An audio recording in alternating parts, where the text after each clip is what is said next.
Hi, my name is Paul Davis, and I want to talk to you about one of the strategies that I teach, and I refer to it as perfecting the client journey. Now, the client journey is the path that your clients or customers take as they're doing business with your firm. Now, most clients will go through typically 5 stages, but there's a lot more aspects or steps that they will actually go through. But let me just break down the 5 overall stages that they'll go through. First of all, they go through marketing, and marketing is all about raising awareness about your company, about your firm, and what it is that you do. And that's how they find about yourselves, and that's their first introduction, the first step on how they get to engage with your company. Then they move into the sales department. The sales department are responsible for issuing quotations, proposals, and trying to close the actual sale itself. And then they move into delivery, and that's where you deliver your product or your service and give to your client what it is that you've promised to give to your clients. Then they'll typically move into customer service, whereby that's where they'll deal with any issues or complaints or product returns, anything of that nature. And then they move into finance, and finance will typically look after the collecting of the money, paying the bills, and dealing with all the administration and paperwork from that perspective. But you see, most businesses set up from their own perspective. And what I mean by that is they build a building, they build the processes and the systems from their perspective, and what's going to make it easy for them to do work and for them to execute the product or the service that they want to build their business around. However, sometimes they don't look from the perspective of the client. What is it that the client actually wants? What is it that the client perceives or wants to have from that particular business itself? So let's take a couple of examples. One example is, if you look at your website, how is your website being presented?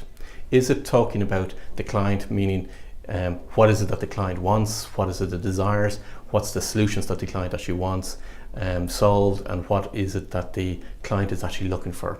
Or is it coming from the perspective of your own firm, meaning it's talking about the business, how long you've been in business, your team, all the services that you provide, and very little about from what the client is looking for and the language of what the client will actually use. And most businesses that I go into, and most business websites that I review, it's typically from the company perspective as opposed to from the client perspective. But let's take another example. An example of, say, where your parking is. So most businesses, again, will have designated parking for the senior management team. And in most cases, the senior management team park right in front of the door, or close to the door, should I say.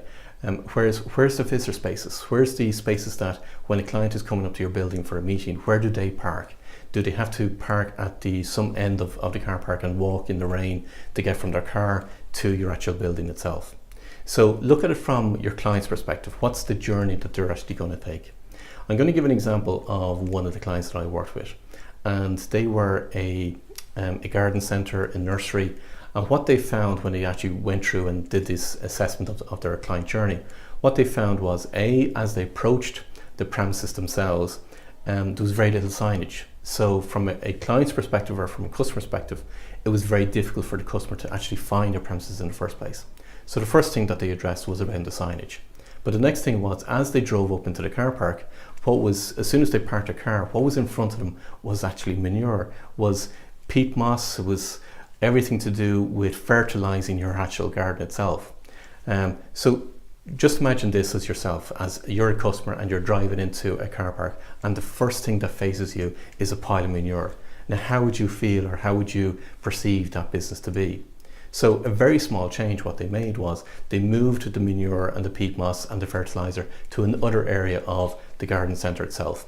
And what they replaced it with was all the fresh bedding plants, the spring flowers, and it was in full blossom and so on. So therefore, the experience that the client received or the customer received as they drove up to the premises was literally this abundance of flowers, and they wanted to get those flowers for themselves as well. So sales increased as a result, but apart from that, it's looking at it from the perspective from the client. So there's 3 things of what you need to do when it comes to the client journey. One is identify the steps of what your client takes in order to do business with yourselves. Now, as I said at the very beginning of this video, it's all about what are the steps that it takes.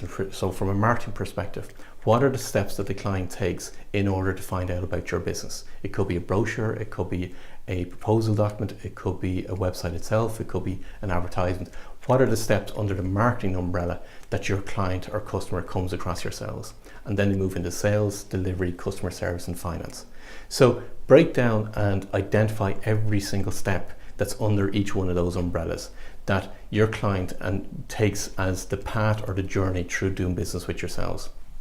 Then it's a case of doing a detailed assessment under each one of those steps to find out exactly what are you doing and what's the language that you're using within each one of those steps. And then once you've done a detailed assessment and you've identified what are all the areas that need improvement, well then choose where to focus your attention first of all, and where can you get the most bang for buck, or how can you make the most impact from your client's perspective in order to improve the client journey for your customers. So what happens, or the benefits of this particular strategy, is it makes it easier for doing business with your company. It helps you to stand out from the crowd.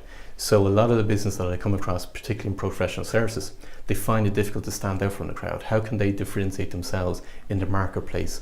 Well, just look at it from your client's perspective. How could you stand out from the crowd from that? How could you do business differently from making the client journey that extra piece special compared to everybody else in your competition? So there's a lot of benefits, as I mentioned earlier on in relation to the nursery or the garden centre. They increase sales just by purely fixing one particular aspect within the client journey itself. So what I'd say to you is identify the steps, do a detailed assessment, choose where you want to focus on, and improve the client journey, again, from the perspective of your customer or your client. If you liked the content of this particular video, what I suggest is share with your colleagues or friends, and they may benefit from, again, the content and helping to improve their own business going forward. Thank you.